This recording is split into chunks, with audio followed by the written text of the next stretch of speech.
أعوذ بالله من الشيطان الرجيم.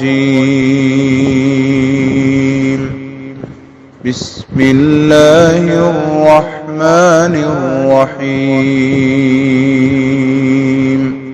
السلام علیکم ورحمۃ اللہ وبرکاتہ۔ سورۃ الشورى آیت نمبر 1 سے 6۔ ان الحمد للہ والصلاة والسلام علی رسول اللہ اما بعد۔ اعوذ باللہ السمیع العلیم من الشیطان الرجیم من ہمزہ ونفخہ ونفثہ۔ بسم اللہ الرحمن الرحیم۔ حامیم عین سین قاف۔ كذلك يوحي إليك وإلى الذين من قبلك الله العزيز الحكيم۔ له ما في السماوات وما في الأرض وهو العلي العظيم۔ تكاد السماوات يتفطرن من فوقهن والملائكة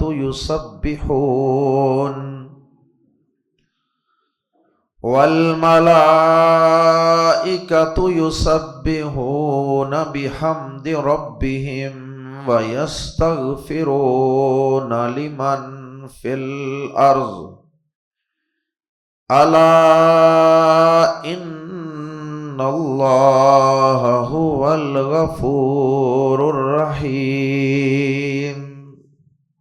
والذين اتخذوا من دونه أولياء الله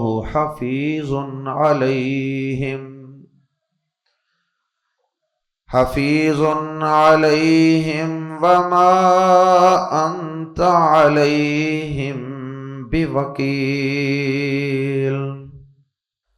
سورت کا نام سورہ شورى ہے، اور شورى کا معنی ہوتا ہے مشاورت، مشورہ کرنا۔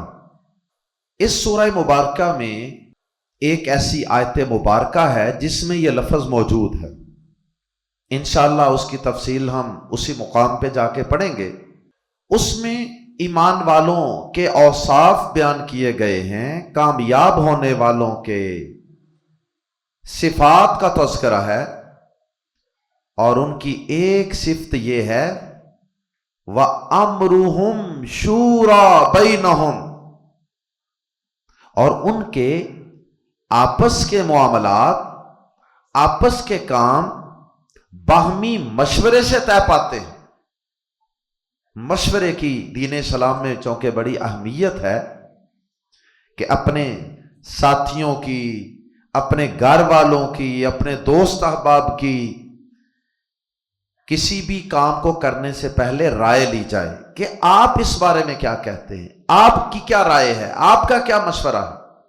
اللہ اکبر۔ اسی مناسبت سے اس لفظ کی بنیاد پر جو اس آیت میں استعمال ہوا وَأَمْرُهُمْ شُورَى بَيْنَهُمْ، اس سورہ مبارکہ کا نام سورہ شورى رکھ دیا گیا، گویا کہ وہ سورت جس میں ایمان والوں کے باہمی مشورے کرنے کا تذکرہ ہے، وہ والی سورت۔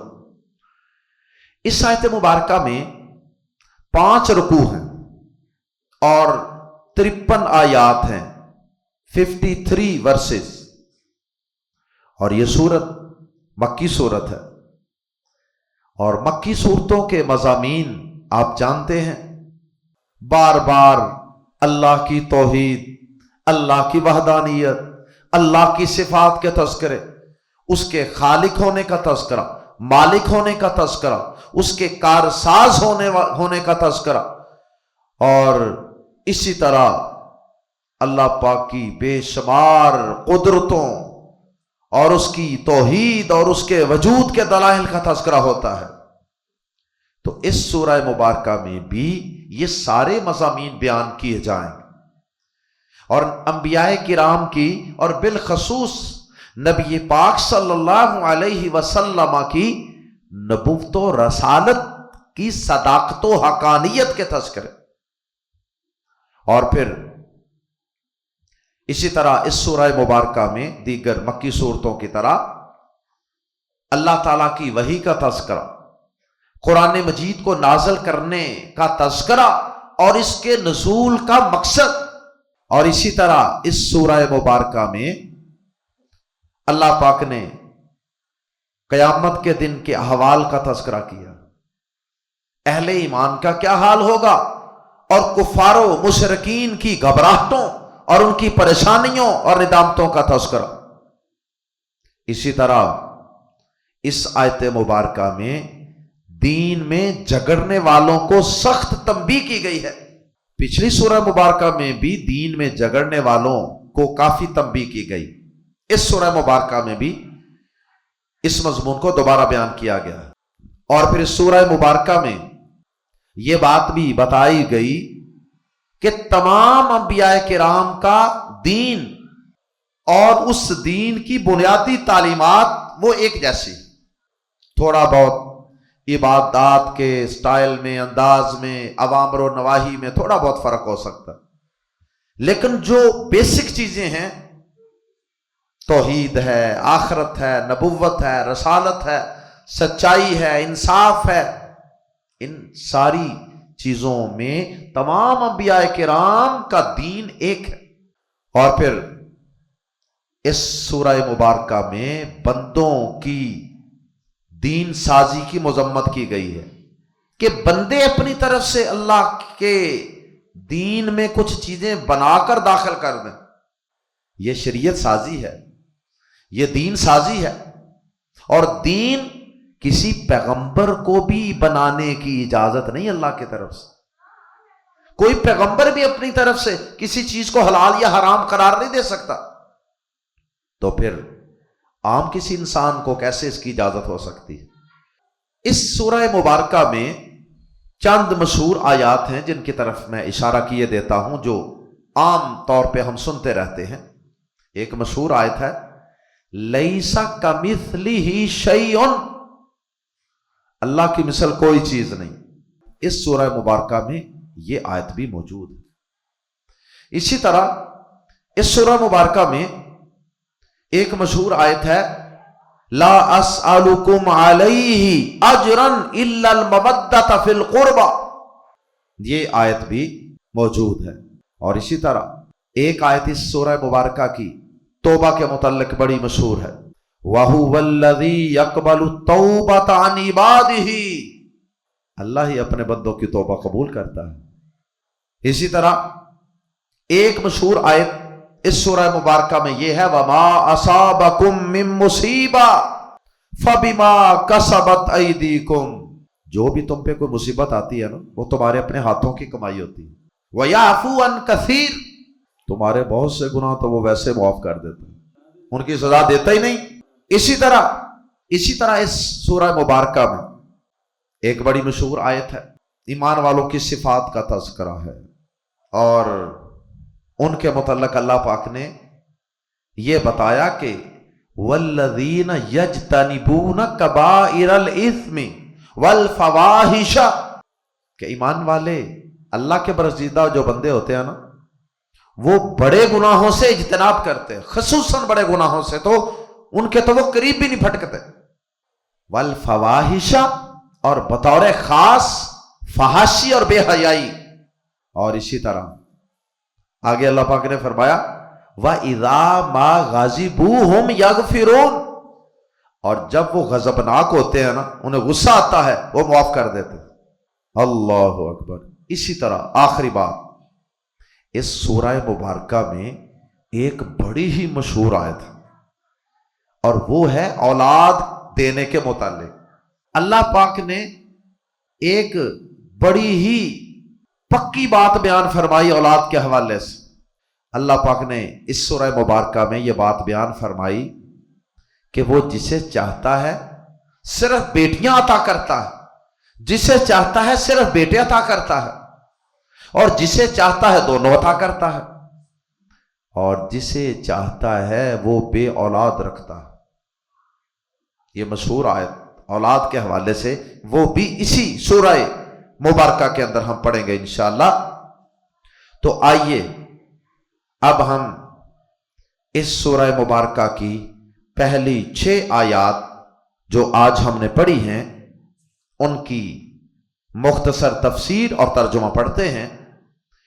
ان آیات میں سب سے پہلے تو حروف مقطعات کا تذکرہ، جو پہلے بھی کئی صورتوں کے آغاز میں ہم پڑھ چکے ہیں، اور سورۃ البقرہ کے آغاز میں ہم نے اس کی تفصیل پڑھی تھی، اور صورتوں کے آغاز میں بھی تفصیل پڑھی۔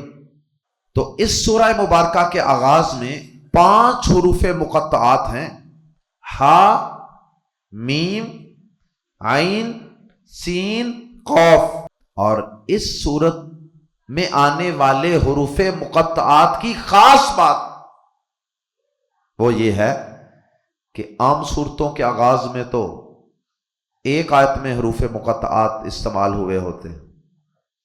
اس سورہ مبارکہ میں 5 حروف مقطعات میں سے 2 حروف ایک آیت میں ہیں اور 3 حروف ایک آیت میں ہیں، گویا کہ حروف مقطعات پہلی 2 آیات میں موجود ہیں۔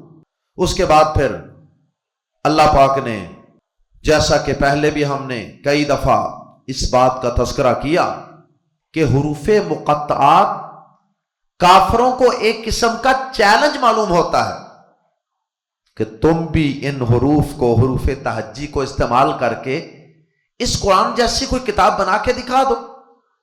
اس قرآن کے حروف تہجی الفابیٹس کوئی نئے تو نہیں ہیں، جو تمہاری عربی زبان میں استعمال ہوتے ہیں وہی حروف تہجی اس کے ہیں، انہی کو جوڑ کے تم شعر و شاعری کرتے ہو۔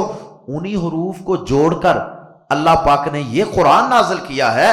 اگر تم یہ سمجھتے ہو کہ یہ قرآن ہمارے پیغمبر جناب محمد الرسول اللہ صلی اللہ علیہ وسلم کی طرف سے نہیں ہے، اگر تم یہ سمجھتے ہو کہ یہ قرآن ہماری طرف سے نازل ہونے والی کتاب نہیں بلکہ یہ محمد صلی اللہ علیہ وسلم نے خود ہی کر لیا ہے، تو پھر آؤ نا، آگے بڑھو، ہمت کرو، تم بھی ان حروف تہجی کو استعمال کرو اور بناؤ اس کتاب جیسی کوئی کتاب جیسی کتاب نہیں تو کوئی ایک صورت ہی بنا کے دکھا دو۔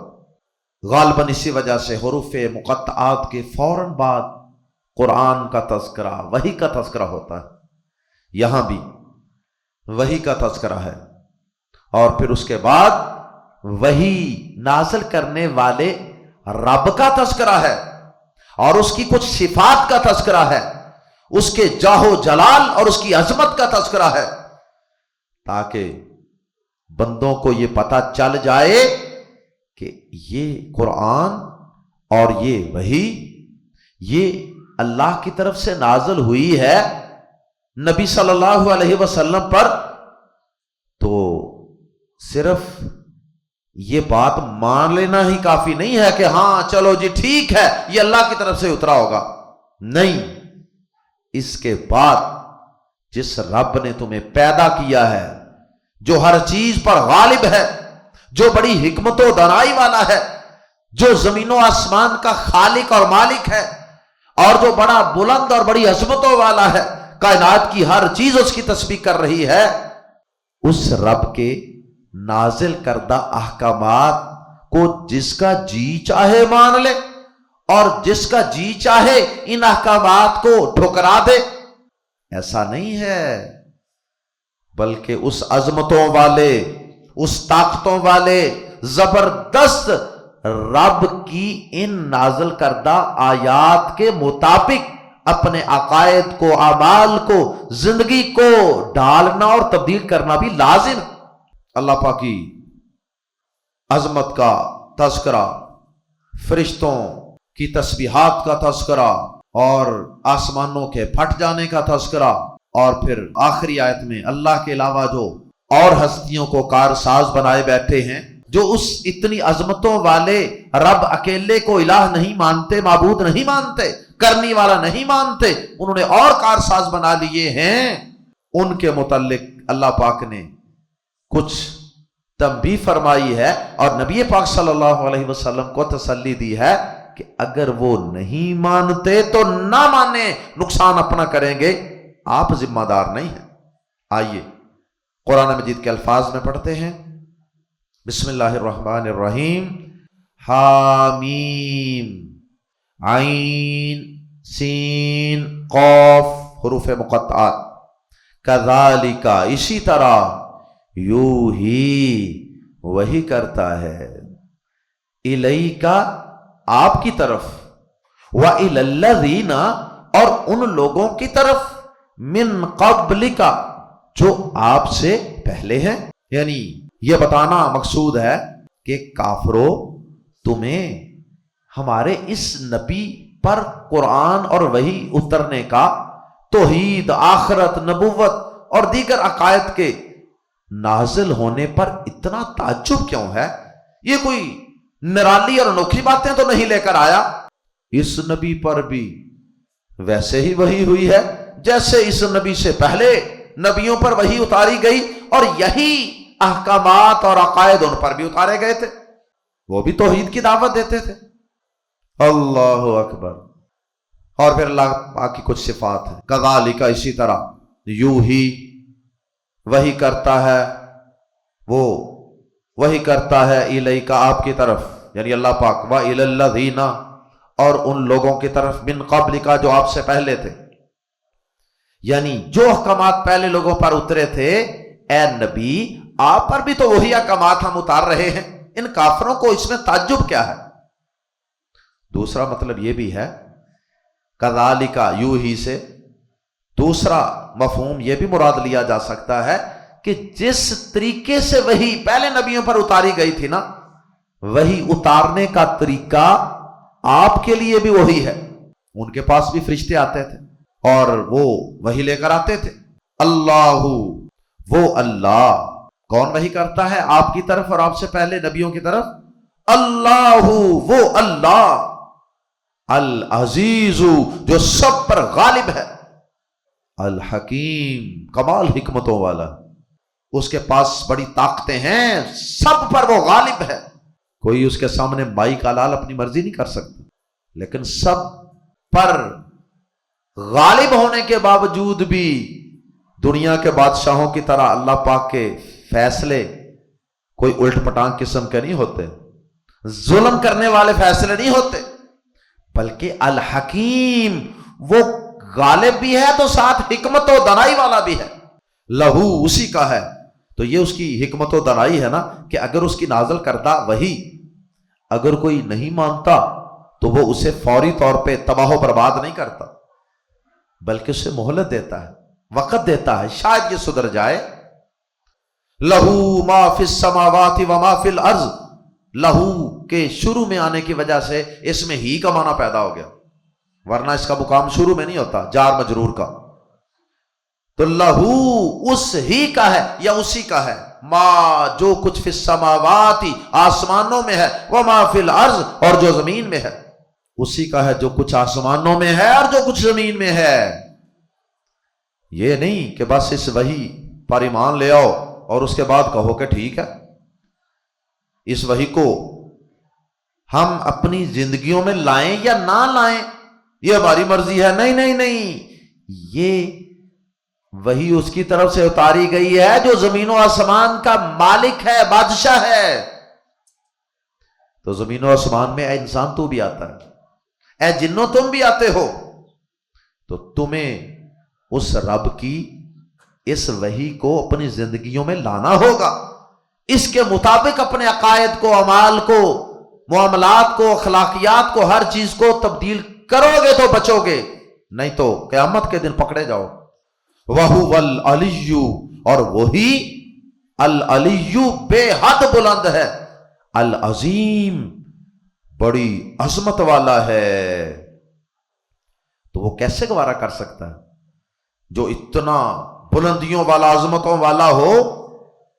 وہ کیسے گوارا کر سکتا ہے کہ اس کی بے بس اور کمزور مخلوق اس کے سامنے اکڑ جائے اور کہے نہیں ہم تیرے احکامات مانتے؟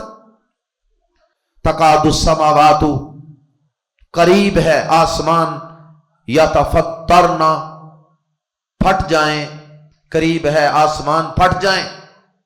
السماوات جمع ہے سماء ان کی، قریب ہے آسمان پھٹ جائیں، یعنی پھٹ نہیں رہے لیکن سمجھیں کہ بس پھٹنے کے قریب۔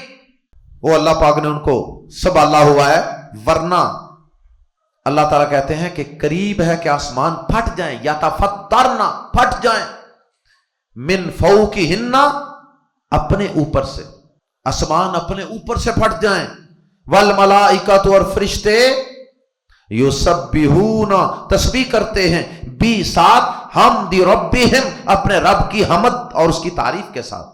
تسبیح کا مطلب ہوتا ہے ہر عیب سے پاک قرار دینا، تسبیح، اور حمد کا معنی ہوتا ہے ہر خوبی اس کی بیان کرنا، اس میں یہ خوبی ہے، یہ کمال ہے۔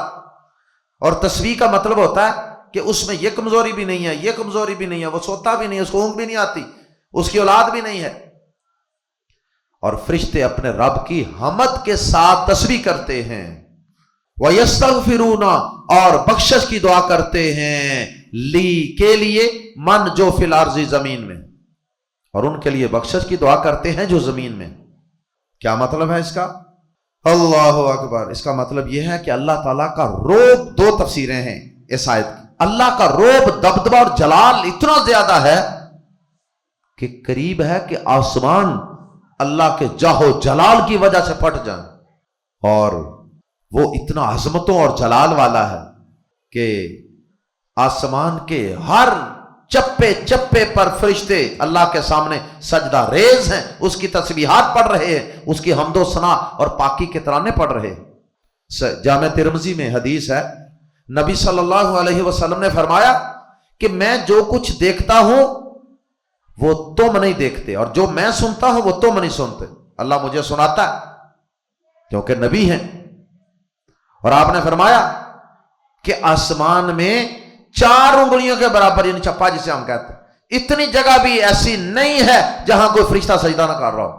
فرمایا اللہ کی قسم اگر تم وہ جان لو جو میں جانتا ہوں تو تم بہت کم انسا کرو، زیادہ رویا کرو، اور تم بستروں پہ اپنی بیویوں سے ملاقات کرنا اور ان سے ہم بستری کرنا چھوڑ دو۔ اگر تم وہ کچھ جان لو جو میں اللہ کے متعلق جانتا ہوں، اس کی جاہ و جلال اور اس کی عظمت، اور تم اللہ کی طرف گڑگڑاتے ہوئے جنگلوں بیابانوں کی طرف گھروں سے نکل جاؤ۔ تو ایک تفسیر تو یہ ہے کہ آسمانوں کا پھٹ جانا، فرشتوں کا سجدہ ریز ہونا، اور پھر اللہ کے حکم پر اللہ کے بندوں کے لیے جو زمین پر ہیں ان کے لیے بخشش کی دعائیں کرنا، یہ سارا کچھ اللہ کی جاہ و جلال اور اس کی عظمت اور اس کی اطاعت کی وجہ سے۔ یہ ساری مخلوقات تو ایسے اس کے سامنے جھکی ہوئی ہیں، تو اے انسان تھوڑا سا اختیار پا کے اس کے سامنے اڑ جاتا ہے، ڈٹ جاتا ہے، اکڑ جاتا ہے۔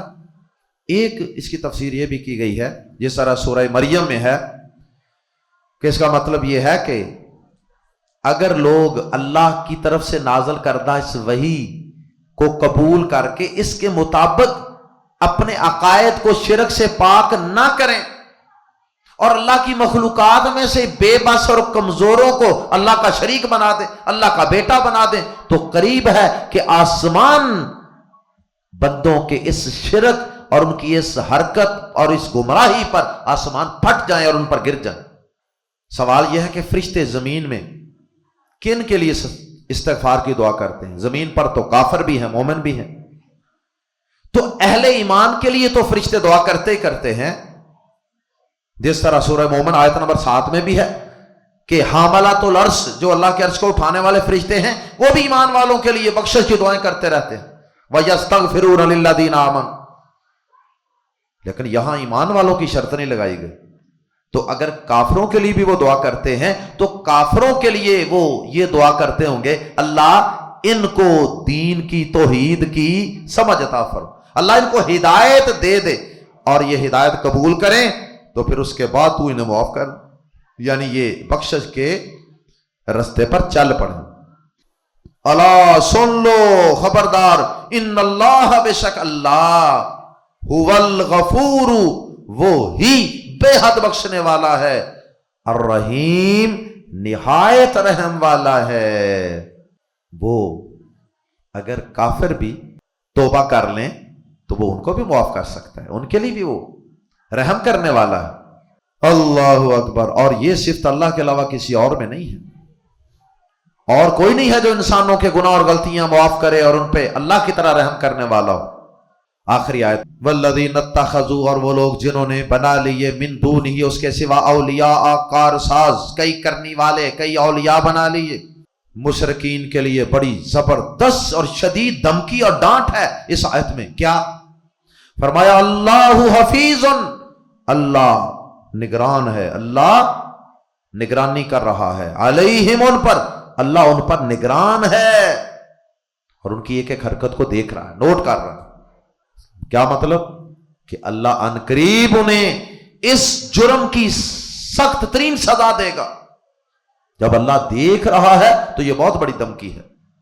اور آخری جملے میں نبی صلی اللہ علیہ وسلم کو تسلی ہے، وَمَا أَنْتَ اور نہیں ہے آپ، علیہم ان پر، بازر بھی کی وجہ سے ماں میں زور پیدا ہو گیا، بازر بھی ہرگز، اور آپ نہیں ہیں ان پر ہرگز وکیل، کوئی ذمہ دار، آپ ان پر ہرگز داروغے نہیں ہیں، آپ ان پہ ہرگز ذمہ دار نہیں ہیں کہ اگر یہ ایمان نہیں لاتے، شرک نہیں چھوڑتے، اس وحی کو نہیں مانتے یا اس کے مطابق زندگیاں نہیں گزارتے تو آپ سے پوچھا جائے۔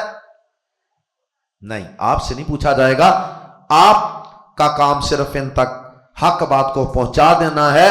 اگر یہ پھر بھی اللہ کے سوا اوروں کو مشکل کشا، اوروں کو حاجت روا، اوروں کو دستگیر، اوروں کو کارساز، اوروں کو داد رسی کرنے والا، فریاد رسی کرنے والا سمجھتے ہیں تو سمجھتے رہیں، آپ کا کام صرف ان تک اس وحی کو اور اس توحید کے پیغام کو پہنچا دینا ہے، باقی میں ان پر نگران ہوں، میں جانوں اور میرا کام جانے۔